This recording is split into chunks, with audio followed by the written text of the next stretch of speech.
आइए बच्चों, third semester में आईएफएस का एग्जाम आप लोग कल जब देने जाओगे तो सर कैसे क्वेश्चन पेपर को अटेंड करेंगे, क्योंकि बाबू बहुत भास्ट रहता है। आप लोग आईएफएस पढ़ रहे होंगे तो आपको लग गया होगा कि हम कंप्लीट कैसे करेंगे, याद किया हुआ भी रहेगा तो हम लिखेंगे कैसे।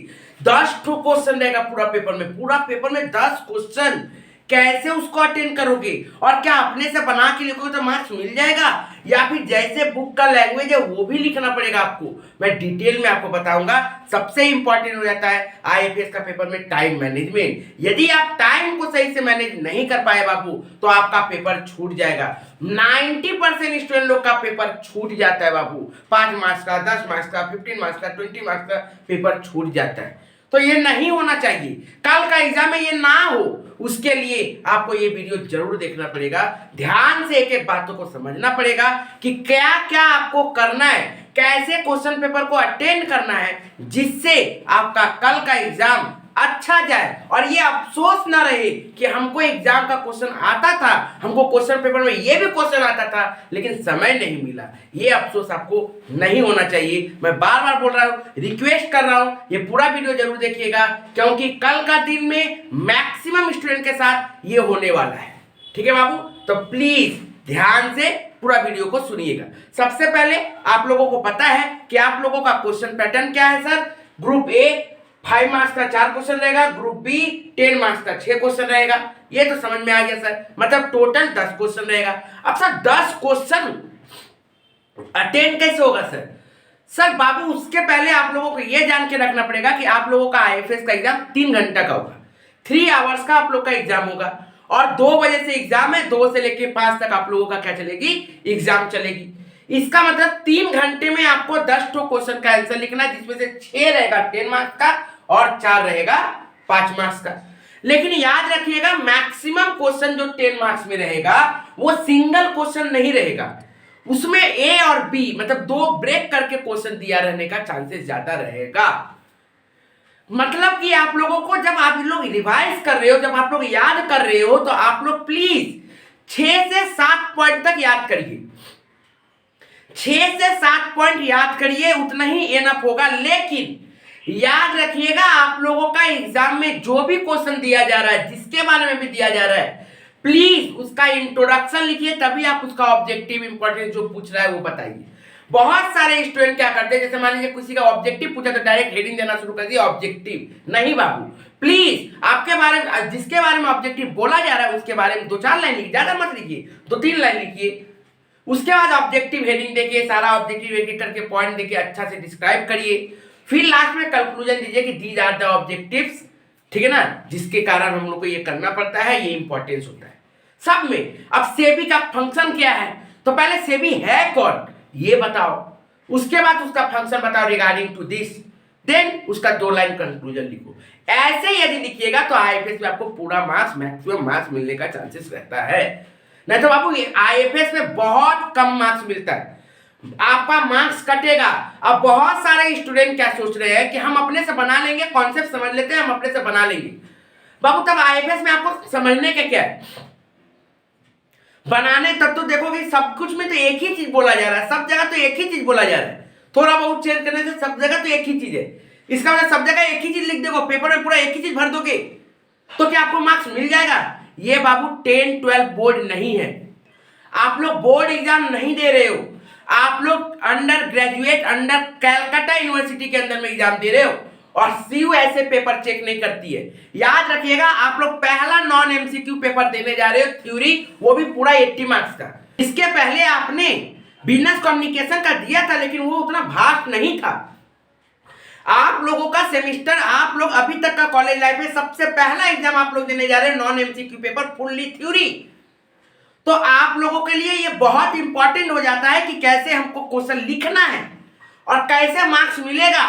नहीं तो ये मत सोचिए कि आप क्वेश्चन अटेंड किए 10 मार्क्स का और आपको 8 मिल जाएगा, 7 मिल जाएगा बिना इनपुट डाले, ऐसा नहीं होगा। तो प्लीज जो बच्चे बहुत ही सोच रहे हैं कि हम बस नॉलेज ले लेते हैं, ऊपर ऊपर पढ़ लेते हैं, उससे मार्क्स मिल जाएगा, ऐसा नहीं होगा। और जो बच्चे बहुत ऐसे सोचते हैं कि हम मैराथन क्लासेस कर लेंगे, ये देख लेंगे, वो देख लेंगे, ऐसे कर लेंगे, वैसे कर लेंगे, वहां से हम लिख लेंगे, तो बाबू वो 5% 10% स्टूडेंट है जो जैसे बोला गया है, जिनका इंग्लिश वोकैबुलरी बहुत अच्छा है, राइटिंग स्किल बहुत अच्छा है, वो तो अच्छा स्टैंडर्ड लिख पाएंगे, लेकिन बाकी स्टूडेंट नहीं लिख पाएंगे। उनको लिए याद करना जरूरी है, और वो याद करते समय याद रखिएगा, आप लोग जब आंसर आप लोग आउटपुट दीजिएगा तो उसमें आपको कुछ लाइन इंट्रोडक्शन पार्ट ऐसा लगे कि नहीं आपने याद किया है, आपने अपना आंसर शीट में आपका वजन है, आपका आंसर में वजन है। ऐसा नहीं कि घुमा फिरा के एक ही लाइन बार बार घुमा फिरा के एक ही चीज लिख रहे हो और पूरा एक क्वेश्चन क्या पूरा पेपर में वही दिख रहा है आपका, तो मार्क्स नहीं मिलेगा। सीयू आपको 10 में 2 भी देने के लिए वो रेडी नहीं रहेगी, याद रखिएगा। आपको अच्छा से लिखना पड़ेगा। मैं नेगेटिव नहीं बोल रहा हूं बाबू, मैं बार बार बोल रहा हूं आप लोग को, मैं बार बार बोल रहा हूं कि प्लीज अच्छा से लिखने का प्रैक्टिस करिए, अच्छा से डिटेल में क्वेश्चन आंसर पढ़िए। भले एक चैप्टर कम हो, भले एक क्वेश्चन कम हो, लेकिन आप आंसर सही से लिखिएगा, क्योंकि बाबू आपको मार्क्स नहीं मिलेगा। ठीक है, आपको सही से लिखना पड़ेगा, स्टैंडर्ड मेंटेन करना पड़ेगा, अंडर ग्रेजुएट स्टूडेंट की तरफ फील करना पड़ेगा, तभी आपको उसमें मार्क्स मिलेगा। ठीक है, अब बाबू माई स्कूल बच्चा 5 क्लास का लिखता है, 10 क्लास का लिखता है, 11 क्लास का लिखता है, 8 क्लास का लिखता है, तो सब क्या एक ही टाइप का लिखेगा तो क्या उसको मार्क्स मिल जाएगा? नहीं, अपना स्टैंडर्ड के हिसाब से आपको सुधारना पड़ेगा ना। इसी तरह यहां पे भी है, आपको अपना स्टैंडर्ड के हिसाब से आपको सुधारना पड़ेगा। इसके साथ आप लोगों को यह देख लेना पड़ेगा कि आपका पेपर में टोटल जो 10 क्वेश्चन है उसमें से आपको जो सबसे अच्छा आता है उसको लिखना है, लेकिन आप मार्क्स जरूर देख लीजिएगा कि कितना मार्क्स का है, आप उतना ही मार्क्स के हिसाब से आंसर लिखिए। कोई कोई बच्चा क्या होता है, उस क्वेश्चन को इतना अच्छा से वो याद करके आया कि लिख रहा है तो लिख रहा है, ये नहीं देख रहा है कि मेरा टाइम जा रहा है। टाइम को मैनेज करना पड़ेगा बाबू। टारगेट रखिएगा, आपकी जो क्वेश्चन में डिफरेंस दिया गया है उस क्वेश्चन को अटेंड किया जाए, ताकि आपका समय कम लगे। आप यदि पूरा पेपर में 1-2 डिफरेंस क्वेश्चन को अटेंड कर लेते हो, 1-2 डिफरेंस आ गया और अटेंड कर लेते हो, तो फिर आपके लिए क्या हो जाएगा, वो ग्रेस मार्क हो जाएगा, आपका समय कम लगेगा और आप ज्यादा मार्क्स ला पाओगे। तो प्लीज फोकस रखिएगा, डिफरेंस जरूर याद किया जाए। और आपको करना क्या क्या है, कौन कौन सा क्वेश्चन करना है, मैंने ऑलरेडी जो बच्चे एकदम आईएफएस नहीं किए उनके लिए टॉप 6 दिया है, पहले आप वो कर लीजिए। जो बच्चे मीडियम है टॉप 10 दिया है, वो कर लीजिए। जो बच्चे बहुत अच्छे हैं उनके लिए टॉप 19 क्वेश्चन दिया है, वो कर लीजिए। मैंने अलग अलग कैटेगरी स्टूडेंट के लिए अलग अलग क्वेश्चन बना के दिया है, ताकि बच्चा का कुछ भी ना छूटे, सभी पास हो पाए, सभी को फील हो कि नहीं रोशन सर मेरे लिए भी है। रोशन सिर्फ एक ग्रुप एक टाइप का स्टूडेंट के लिए नहीं है, सबके लिए है, सबको पास कराना मेरा टारगेट रहता है। ठीक है बाबू, ओके, तो ये आप याद रखिएगा। इसके साथ आपको यह भी देखना है कि आपका टाइम जो मैनेज करना है वो आप पूरा क्वेश्चन को सही से अटेंड कर पा रहे हो कि नहीं, तो मार्क्स के हिसाब से क्वेश्चन को अटेंड करिएगा। दूसरी बात, आप अपना हाथ स्पीड रखिएगा, याद रखिएगा। यदि आपको सारा क्वेश्चन का आंसर याद रहेगा तभी आप पूरा 3 घंटा के अंदर में सही से 80 मार्क्स का पेपर अटेंड कर पाओगे, नहीं तो आपका पेपर छूटने का चांसेस रहेगा।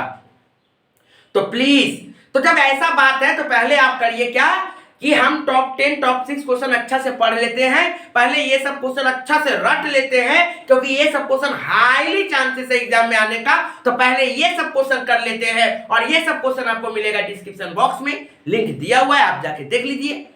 और जब ये हो जाए उसके बाद आप एक्स्ट्रा करो।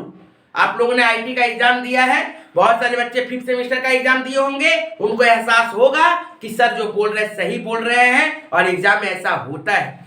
आप कल फील करोगे ये चीज। तो प्लीज टाइम को अच्छे तरीके से मैनेज करिएगा। अब बहुत सारा बच्चा बोलता है सर पहले ग्रुप ए करेंगे कि ग्रुप बी करेंगे, तो बाबू मैं बोलूंगा आपका मर्जी है, ठीक है ना। वैसा मत सोचिएगा कि आपको कहीं से भी मार्क्स नहीं मिलेगा। आप ग्रुप ए पहले, अच्छा होता है कि या तो ग्रुप बी पहले करो या तो ग्रुप ए पहले करो, ग्रुप ए पूरा कर लो फिर ग्रुप बी करो, लेकिन आईएफएस है, बहुत स्टूडेंट का सर इसमें से एक क्वेश्चन आया, इसमें से दो क्वेश्चन आया, इसमें से आया, पहले वो करे से तो करो, क्वेश्चन नंबर सही से देना।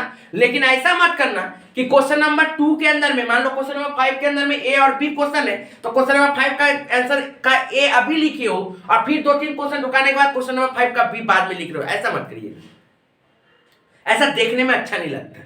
तो आप करिएगा जब एक क्वेश्चन उठा रहे हो, यदि उसमें 2 क्वेश्चन है तो उसके साथ एक साथ करने का कोशिश करिए। ठीक है बाबू, तो प्लीज ये सब बातों को फॉलो करिएगा, आपका एग्जाम अच्छा जाएगा। सजेशन को अच्छे तरीके से देख लीजिए, एग्जाम सही जाएगा।